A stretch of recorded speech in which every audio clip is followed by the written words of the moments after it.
جی ناظرین، سین نیوز کے programme education سین میں ہم آپ کو خوش آمدید کہتے ہیں۔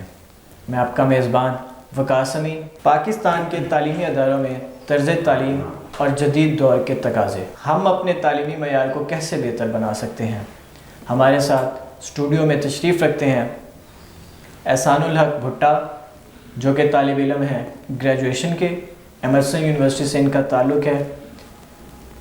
محمد موسیٰ بیگ، ان کا بھی ایمرسن یونیورسٹی سے تعلق ہے، یہ بھی گریجویشن کے طالب علم ہیں۔ اور تیسرے نمبر پہ ہمارے ساتھ موجود ہیں حذیفہ احمد، یہ بھی ایمرسن یونیورسٹی سے تعلق رکھتے ہیں اور گریجویشن کے طالب علم ہیں۔ ہم اپنے مہمانوں سے ان کی رائے جانیں گے کہ کیا ہمارا تعلیمی ادارے جدید دور کے تقاضوں سے مطابقت رکھتے ہیں۔ جی بھٹا صاحب بتائیے گا، گریجویشن اور ماسٹر ڈگری کلاسز کے طلبہ و طالبات کو بھی ہوم ورک کی مد میں لکھنے کا کام دیا جاتا ہے، کیا آپ اس سسٹم کو ٹھیک سمجھتے ہیں؟ جی وقاص صاحب، آپ کا پہلے تو بہت شکریہ، اور یہ آپ کا بہت ہی اچھا سوال ہے۔ اگر دیکھا جائے تو اس حوالے سے ہوم ورک سسٹم جو کہ اسائن کیا جاتا ہے ماسٹر میں، وہ اسائنمنٹ بیس کی بنیاد پہ دیا جاتا ہے، اور کسی حد تک یہ ٹھیک ہے اور کسی حد تک یہ غلط ہے، کیونکہ اگر ہم ماسٹر کے بیس میں دیکھیں تو بچوں کے یہ کسی بھی کام نہیں آتا۔ اگر اس کے مثبت انداز میں دیکھا جائے تو بچے جو نہیں پڑھتے گھر جا کے، یا کہتے ہیں کہ ہم نے اینڈ میں پڑھنا ہے، تو وہ کچھ نہ کچھ پڑھ لیتے ہیں، جس سے ان کا ہوم ورک سے، اسائنمنٹ سے فائدہ ہو جاتا ہے۔ اور دوسری طرف دیکھا جائے تو ان کے کنسیپٹ نہیں کلیئر ہوتے اس چیز سے۔ اگر ہم ہوم ورک دیا بھی جائے تو کنسیپچول بیس دیا جائے، تاکہ بچے جو ہیں ان کا کوئی فائدہ ہو۔ اب ہم بات کرتے ہیں ہم اپنے دوسرے مہمان سے، موسیٰ بیگ سے۔ موسیٰ بیگ بتائیے گا کہ ہمارے ایجوکیشن سسٹم میں جو رٹا سسٹم چل رہا ہے، کیا آپ اس سسٹم کو ٹھیک سمجھتے ہیں؟ جی بہت شکریہ وقاص صاحب۔ تو پہلے تو میں آپ کا اس پہ شکریہ ادا اس وجہ سے بھی کرنا چاہوں گا کیونکہ یہ ایک امپورٹنٹ ایشو ہے جس کو آپ لوگوں نے ریز کیا ہے، اور یہ سوسائٹی میں سرکولیٹ کر رہا ہے اسٹوڈنٹس کے اندر۔ رٹا سسٹم جو ہے اس میں قصور ہمارے ایجوکیشن سسٹم کا بھی ہے، اور دوسرا ہمارے قابل احترام اساتذہ کا بھی ہے۔ ایجوکیشن سسٹم کا اس طرح سے قصور ہے رٹا سسٹم میں کہ ہمیں شروع سے، آپ میٹرک تو ایک پھر بڑا لیول آ جاتا ہے، ہم شروع سے ہی دیکھ لیتے ہیں جو پرائمری لیول ہوتا ہے، اس میں ہی بچے کو سکھایا اور سمجھایا جاتا ہے کہ جی آپ نے ورڈ بائی ورڈ ہی یاد کرنا ہے اور ورڈ بائی ورڈ ہی اس چیز کو لکھنا ہے۔ مراد کہ اس میں ہم اپنے بچے کو شروع سے ہی لکیر کا فقیر بنا دیتے ہیں۔ اور اس میں جہاں دوسری غلطی ہمارے اساتذہ کی ہے، وہ اساتذہ پین نہیں لینا چاہتے۔ ہمیں اپنے، جس طرح ہم ایگزامینیشنز کی تیاری کرتے ہوتے تھے میٹرک کے اندر، یا کرتے ہیں آج کے بچے بھی، تو اساتذہ خود بتا رہے ہوتے ہیں کہ رٹا مار لو، اس کو ورڈ بائی ورڈ یاد کر لو، نمبر مل جائیں گے۔ اور جو چیک کرتے ہیں اساتذہ، وہ بھی یہی کرتے ہیں کہ صرف دیکھا کہ ہاں جی یہ صحیح لکھا ہوا ہے، وہی بک والے لفظ لکھے ہوئے ہیں، تو اس کو جو ٹک لگا دیا۔ بچے کا کانسیپٹ نہیں چیک کرتے کہ بچے کا کانسیپٹ کلیئر ہے اس موضوع سے ریلیٹڈ۔ تو یہ ہمارے یہ ایک بڑا ہی نیگیٹو رول پلے کرتا ہے رٹا سسٹم۔ اور رٹا، جہاں تک آپ کی بات تھی کہ رٹا سسٹم ہماری یوتھ کے لیے ان فیوچر کیسا ہوگا اور اس کو کیسے ختم کیا جا سکتا ہے، دیکھیں جی رٹا سسٹم تو آج بھی ہماری یوتھ کے لیے بہت برا ہے، ٹھیک ہے۔ ہمارے یوتھ پریکٹیکل زندگی کے لیے تیار ہی نہیں ہو پائے، اس لیے ہمارے فیلئر زیادہ ہیں آج کی یوتھ پاکستان میں۔ اور ختم کرنے کی بات ہے تو ختم کرنا تو جی یہ ایک مرض ہے جس کو بیس سے ہی پکڑنا پڑے گا۔ ایجوکیشن سسٹم کو آپ کو بدلنا پڑے گا، ٹیچرز کی مینٹیلٹی کو بدلنا پڑے گا، تو ہی یہ ختم ہو سکتا ہے۔ آپ مطلب اس سارے سینیریو میں اساتذہ کو قصوروار ٹھہرا رہے ہیں؟ نہیں جی، اساتذہ دیکھیں نا، اساتذہ کو بھی ان کے اساتذہ نے یہ چیز سکھائی گئی ہے، انہیں سکھائی گئی ہے نا، اور بیسکلی لیک ہے ہمارے ایجوکیشن سسٹم کا یہاں پہ۔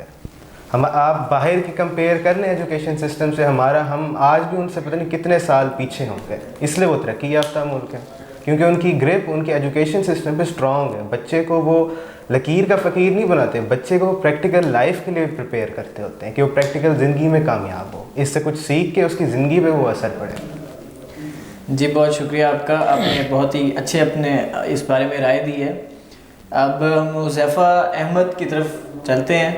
حذیفہ بتائیے گا کیا ہمارا تعلیمی سلیبس دور جدید کے تقاضوں سے مطابقت رکھتا ہے؟ جی بہت شکریہ وقاص امین صاحب، آپ نے موقع دیا اس ہاٹ ٹاپک کے اوپر بولنے کا۔ جی میرے خیال سے جو ہمارا جدید ترین جو ہمارا سلیبس ہے، جو ہمارے یہاں پاکستان کے اندر پڑھایا جا رہا ہے، وہ جو دوسرے کنٹریز ہیں، جو ویسٹرن کنٹریز ہیں یا ترقی یافتہ ممالک ہیں، ان سے بہت بہت زیادہ دور ہے۔ کوئی لینا دینا نہیں ہے ہمارے سلیبس کا، ہمارے سبجیکٹس کا، اور ہمارے جو سبجیکٹس کے اندر کنٹینٹ پڑھایا جاتا ہے، تھیوریز پڑھائی جاتی ہیں، وہ تھیوریز ہیں جو بہت سینچریز پہلے ہی ریجیکٹ کر دی گئی ہیں۔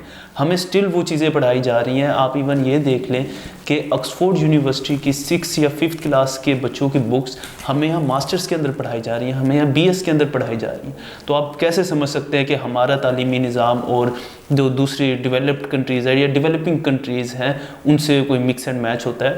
تو اسی وجہ سے ہمارا ملک 133 نمبر پہ ہے ایجوکیشن کے حوالے سے۔ 193 کنٹریز میں 133 نمبر پہ ہے۔ تو ہمارے یہ بہت زیادہ لیک ہے۔ ہمارے خیال سے، میرے خیال سے ہمارا پورا جو ایجوکیشنل سسٹم ہے نا وہ ٹرانسفارم ہونا چاہیے سلیبس کے حوالے سے، کنٹینٹ کے حوالے سے۔ اور ابھی ہم لوگ وہی چیزیں پڑھ رہے ہیں جو ہمارے والدین نے پڑھی تھی، وہی سبجیکٹس، وہی کنٹینٹ، وہی ٹاپکس، وہی سبجیکٹس ہم بار بار پڑھے جا رہے ہیں۔ اب ہم اگر اگزامپل لے لیتے ہیں، ہمارے انگلش کے سبجیکٹ کے اندر مسٹر چپس ہے، وہ ہمارے والدین نے بھی وہی پڑھی تھی، ہم نے بھی وہی پڑھی ہے۔ اب اس کا ہماری پریکٹیکل لائف کے اوپر کوئی بھی پوزیٹیو امپیکٹ نہیں ہے، بجائے اس کے کہ ہمارے جیسے AI کا سبجیکٹ ہے یا کوئی بھی ٹیکنیکل سبجیکٹ ہے، اس کو انٹروڈیوس کرانے کے بجائے یا سائنس فکشن کے اوپر ٹاپکس کرنے کے بجائے ہمیں وہی ٹریڈیشنل تعلیم دی جا رہی ہے، اور ٹریڈیشنل وے میں ہی دی جا رہی ہے۔ وہی ہمارا سسٹم ہے، وہی ہمارے پیپروں کا سسٹم ہے، وہی ہمارا، جیسے موسیٰ نے بھی بتایا کہ ہمارا رٹا سسٹم ہے، تو وہی سسٹم ہمارا چلتا آ رہا ہے۔ تو اس طرح ہم کیسے کمپیریزن ہی نہیں بنتا ہمارا اور ویسٹرن کنٹریز کا کوئی۔ اگر ہم آپ کو موقع دیں اس سسٹم کو چینج کرنے کا تو آپ اس میں کیا اپنا لائے عمل پیش کریں گے؟ سب سے پہلے تو کچھ سبجیکٹس نکالنے پڑیں گے۔ ہمارے جو اس وقت کے تعلیمی نظام ہے اس میں نئے سبجیکٹ جیسے AI کا ہے، وہ سب سے امپورٹنٹ تو وہ ہے، وہ انٹروڈیوس کرانا پڑے گا۔ اور اس کے علاوہ جو ہمارے سبجیکٹس کے اندر کنٹینٹ ہے، جو ہمارے جیسے میں نے ابھی آپ کو انگلش کی ایگزامپل دی، مسٹر چپس ہے، اس کے اندر ڈیفوڈلز پڑھائی جا رہی ہے، یا کیمسٹری کے اندر ہمارا دیکھیں کتنی تھیوریز ہے، ردرفورڈ ماڈل ہے، بوہر ماڈل ہے، جو کہ کینسل ہو چکے ہیں بہت پہلے سے۔ وہ ہم کیوں پڑھ رہے ہیں؟ کیوں بچے کا دماغ خراب کر رہے ہیں انہی چیزوں کے اندر، اور وہ چیز رٹے اور ایز اٹ از لکھے؟ تو ایک تو یہ کنسیپچول سٹڈیز، پریکٹیکل سٹڈیز اور کنسیپچول، کہ ہم نے الیبوریٹو پیپر نہیں چیک کرنا کہ بچے نے 6 صفحے یا 10 صفحے پڑھے ہوئے لکھے ہوئے ہوں تو اس کو نمبر ملیں گے۔ اس کے کانسیپٹس کلیئر ہونا چاہیے۔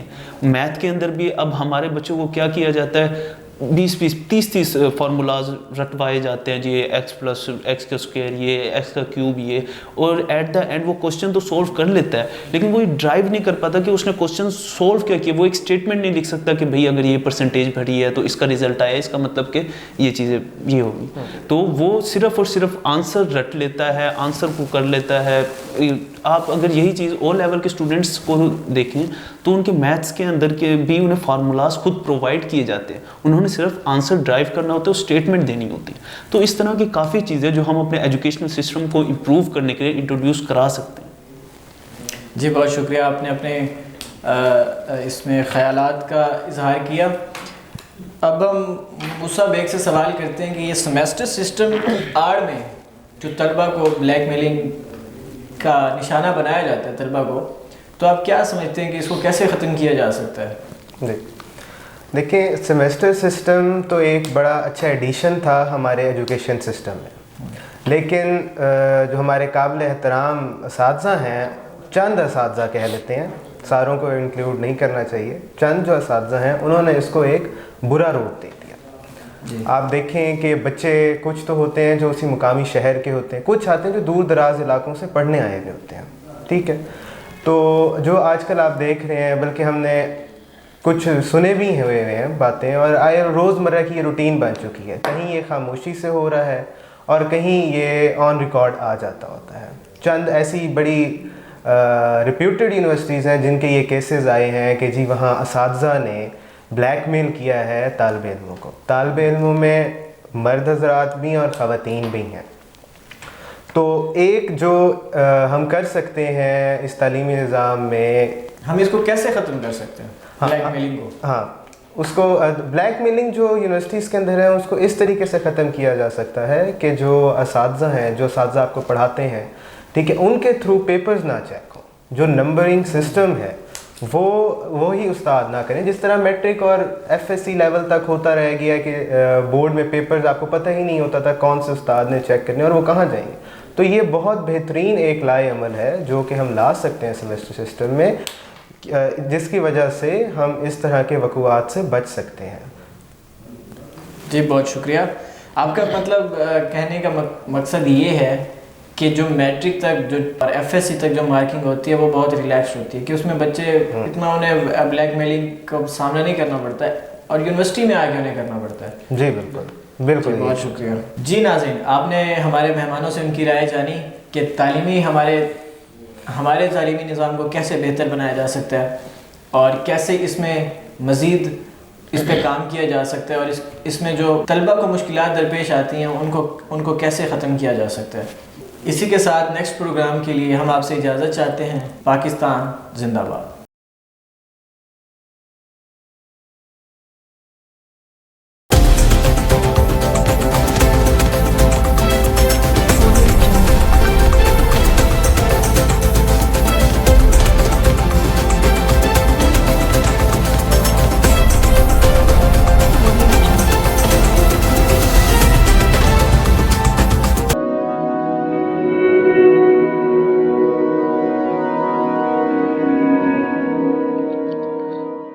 رزق اللہ کے ہاتھ میں ہے، اور کبھی کبھی رزاق رزق کی تقسیم کا اعزاز ان لوگوں کو بھی عطا فرما دیتا ہے کہ جو حالات کی کڑی دھوپ میں شجرے سایہ دار ہوتے ہیں.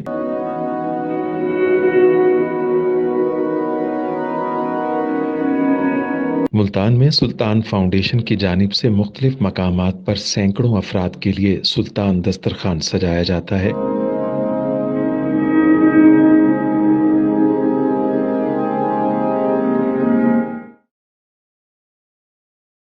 ہر انسان سلطان دسترخوان کا مہمان بنتا ہے.